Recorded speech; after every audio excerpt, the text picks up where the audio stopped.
Assalamualaikum warahmatullahi wabarakatuh. Alhamdulillah, wassalatu wassalamu ala rasulillah, Sayyidina wa maulana Muhammad ibn Abdillah, wa ala alihi wa sahbihi wa man tabi'ahu wa mawalah.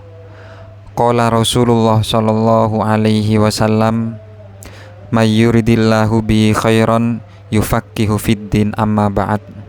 Para kaum muslimin wal muslimat rahimakumullah, khususnya para pendengar video ini. Kali ini kami akan menjelaskan tentang apa itu waswas dan juga bagaimana cara menanganinya.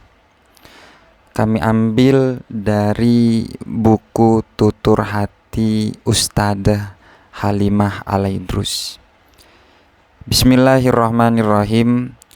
Seseorang di majelisku, ini kata Ustadzah Halimah Al-Idrus, beberapa hari yang lalu bertanya tentang waswas dan cara menyembuhkannya.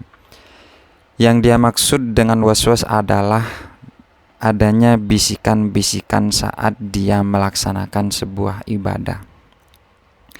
Bisikan itu mengatakan bahwa apa yang dilakukannya tidak sempurna atau malah tidak sah, atau terkadang membuatnya ragu apakah dia sudah melakukannya atau belum. Misalnya, di saat dia telah hampir selesai berwudu, dia ragu-ragu apakah wudunya itu sudah diawali dengan niat atau belum.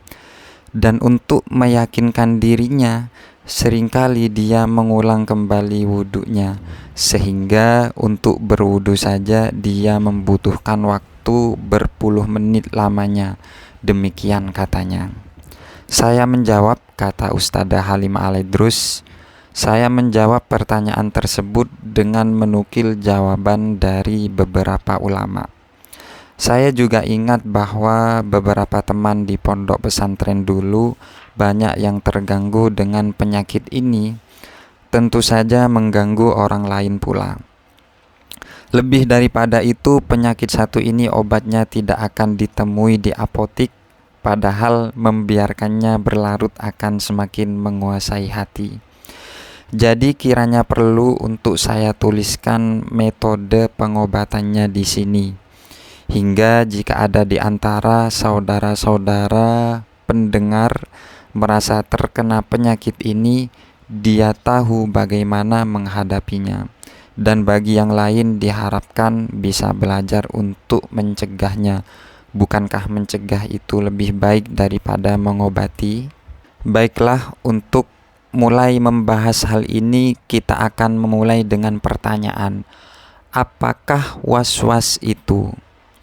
Waswas adalah bisikan setan. Dia berharap dengan hal tersebut orang jadi malas beribadah, bahkan meninggalkannya. Ibnu Abbas radhiyallahu anhuma berkata, waswas adalah penyakit orang mukmin. Dari ucapan beliau kita dapat dua kesimpulan.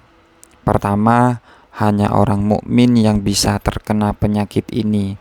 Maka jika engkau mulai diganggu dengan bisikan-bisikan tersebut, jangan larut dalam kesedihan, apalagi putus asa. Justru bolehlah kamu berbesar hati sebab kamu seorang mukmin, karena tentunya orang yang tidak ada iman di hatinya tidak akan peduli terhadap keabsahan ibadah, apalagi kesempurnaannya. Yang kedua, waswas itu penyakit dan selayak penyakit yang lain. Ia harus diobati, betul bahwa ia tanda keimanan, tapi membiarkannya merusak ibadahmu hanya akan membuat keimananmu diam di tempat, tidak beranjak naik. Lantas bagaimana mengobatinya? Allah Subhanahu wa ta'ala berfirman dalam surat An-Nas, katakanlah, aku berlindung kepada Tuhannya manusia, pencipta manusia, pemelihara manusia, dari kejahatan bisikan setan yang suka bersembunyi. Dia berbisik dalam dada manusia dari golongan jin dan manusia.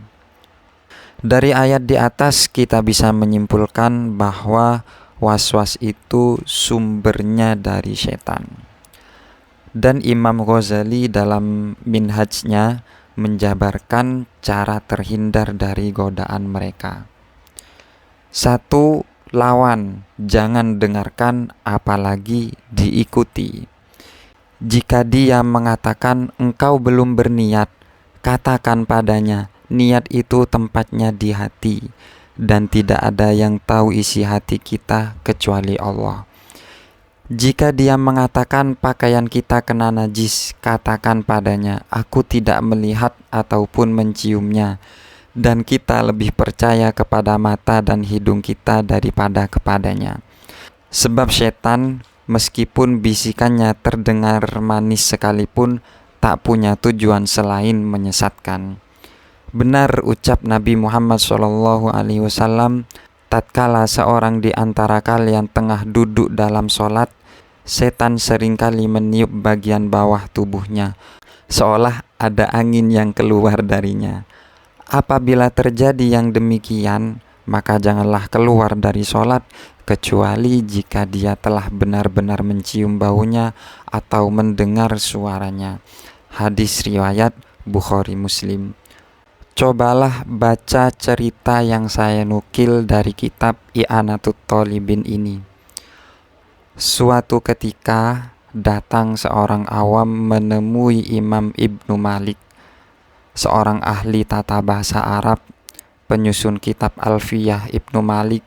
Dia berkata kepadanya, wahai Imam, aku dengar bahwa seseorang tatkala mengetahui satu bidang ilmu dengan mendalam sepertimu, dia pasti juga menguasai seluruh bidang ilmu yang lainnya. Apakah itu benar? Ucap seorang awam itu. Ibnu Malik menjawab, ya, memang begitulah adanya. Sebab ilmu itu saling berkait antara satu dengan lainnya. Kalau begitu, aku akan bertanya tentang ilmu fikih. Selama ini, di saat berwudu dan sholat, aku seringkali merasa ragu-ragu.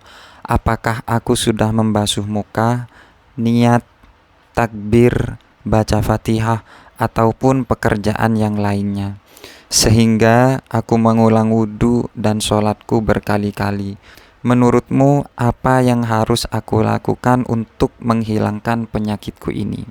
Imam Ibnu Malik balik bertanya, jadi selama ini engkau membasuh muka, membasuh tangan, mengusap kepala, kemudian kamu merasa bahwa kamu belum membasuh muka?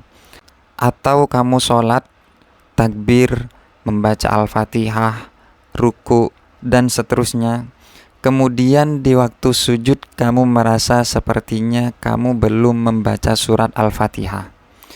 Kira-kira begitu, wahai Imam. Ibnu Malik sejenak berpikir, kemudian menjawab, kalau begitu kamu boleh meninggalkan wudhu dan sholat.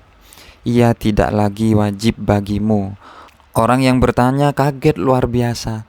Kenapa bisa begitu, Imam?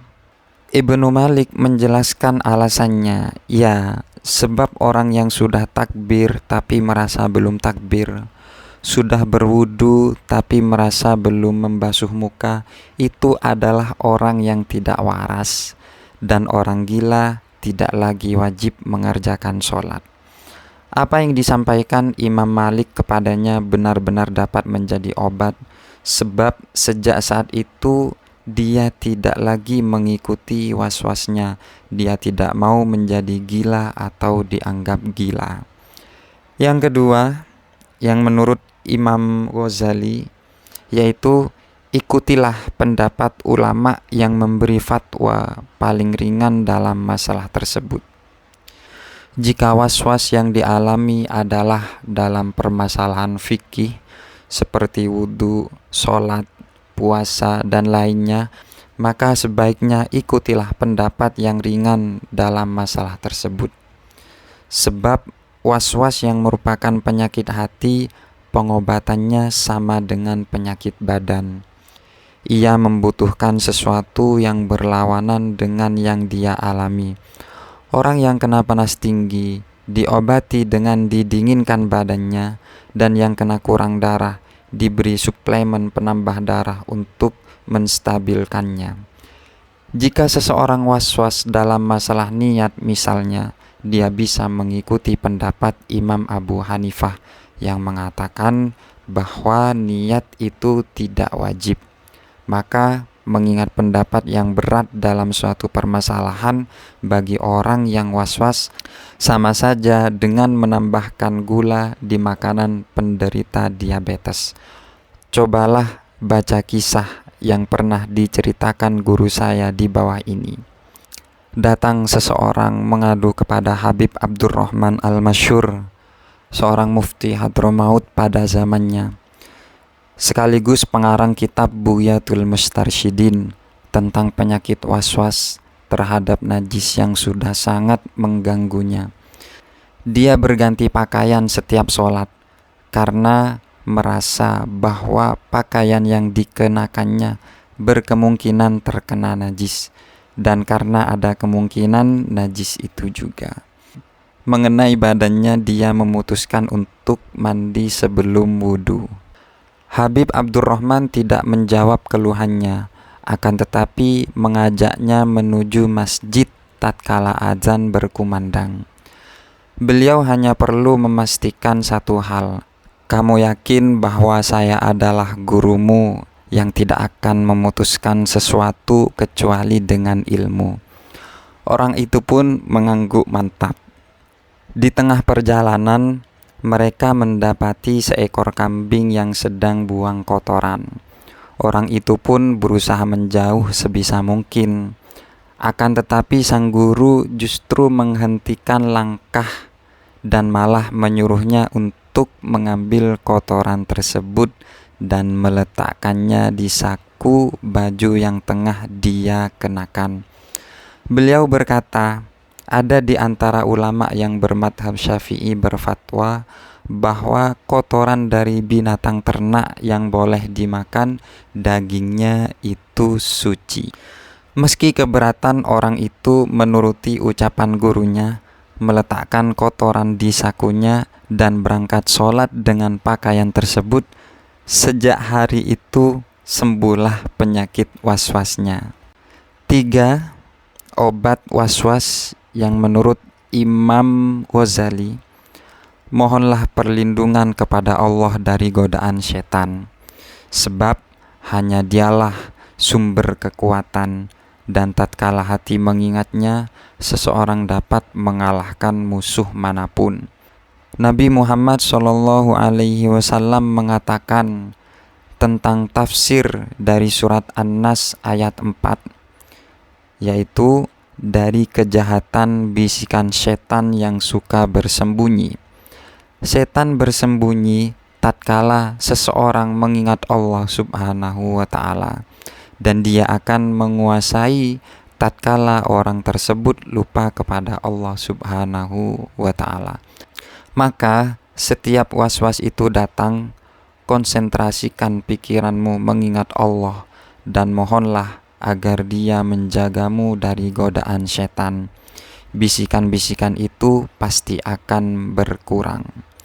Jika 3 hal di atas ini selalu kau lakukan setiap kali was-wasmu datang, akan ada waktu di mana was-was hanya akan menjadi masa lalu, sehingga barangkali kalau nanti ada seseorang bertanya kepadamu, pernah kena was-was, kamu akan menjawab, sudah lupa tuh. Kesimpulan dari apa yang kami jelaskan ini, cara mengobati was-was menurut Imam Ghazali dalam minhajnya, yaitu ada 3 cara.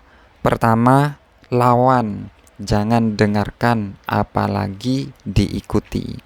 Yang kedua, ikutilah pendapat ulama yang memberi fatwa paling ringan dalam masalah tersebut. Dan yang ketiga, mohonlah perlindungan kepada Allah dari godaan setan.